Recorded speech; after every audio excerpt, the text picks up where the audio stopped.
If you've been bitten by the real estate bug and want to figure out if it might be the path to financial freedom for you, this video is going to help you avoid 2 super common pitfalls. What's up, guys, and welcome back. If we haven't met, my name is Lily, and this channel is where I'm documenting my real estate investing journey, sharing it with you guys in the hopes that we'll all achieve a little bit more financial freedom. Today, we're talking about 2 very common pitfalls: analysis paralysis and shiny object syndrome. But before we dive in, be a real one and turn that like button blue. And if you don't want to miss future videos like this, go ahead and subscribe and turn on notifications as well. All right, so what are we even talking about? What does shiny object syndrome and analysis paralysis even mean? I did another video talking about how to know if you're struggling through one of these, but today I really want to dive into what to do to avoid catching them in the first place, and if you've already got it, how to kind of get unstuck and get yourself back on the right path. If you got analysis paralysis, you're probably scrolling through Redfin and Zillow every day, binge watching YouTube videos like mine, maybe you read all the books, but what you haven't actually done is submit any offers, get pre-approved, or take those steps to actually get started.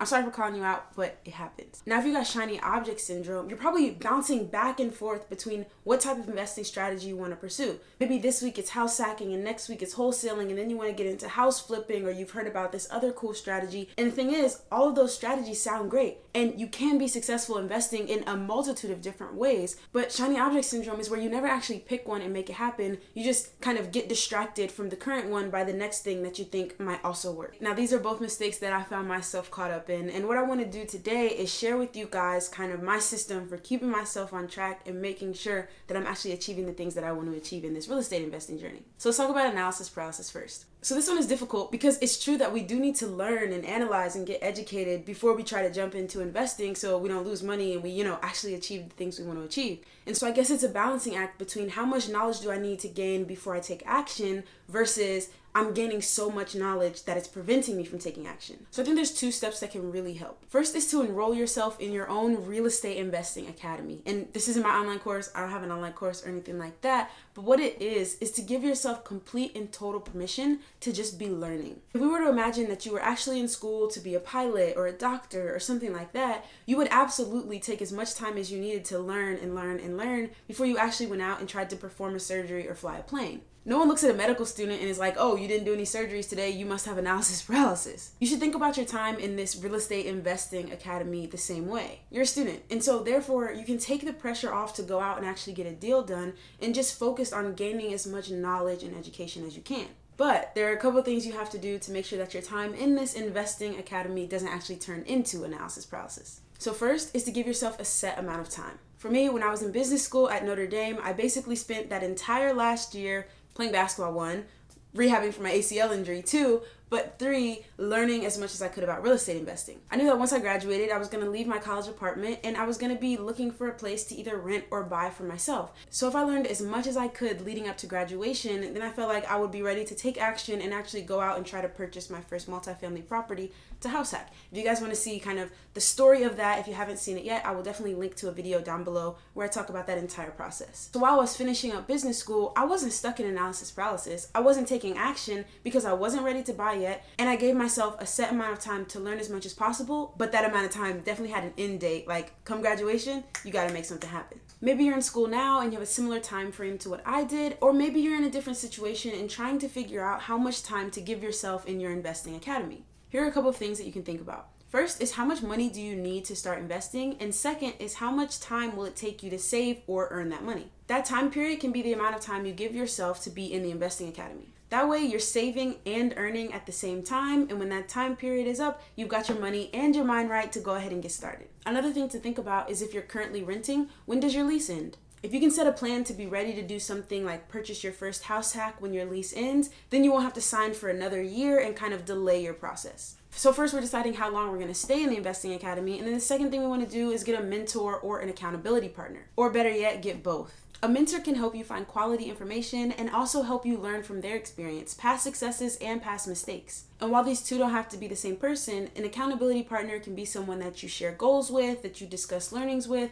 Maybe you guys decided to listen to a podcast together, read a book together, something like that. This accountability partner is there to help keep you motivated about investing and on track to achieve your goals. If you want to discuss working one-on-one with me to be a mentor or accountability partner for you, definitely check out the link in my description below where you can schedule some time on my calendar and we can hop on a Zoom call. You can also meet people in the comments of investing videos on Instagram and Facebook groups, online forums. There are a lot of like-minded people out there interested in real estate investing. You just have to go out and find them. Now you've given yourself some time to be in your very own real estate investing academy. You've gotten a mentor, an accountability partner. How do you avoid catching shiny object syndrome and avoid bouncing around between all of the different investing strategies like a dog chasing a squirrel? One useful thing to think about is the different barriers to entry that the different investing strategies have. Let's start off with something like house flipping, right? We've all seen it on HGTV. It looks like a ton of fun and there are a ton of people out there making great money doing it.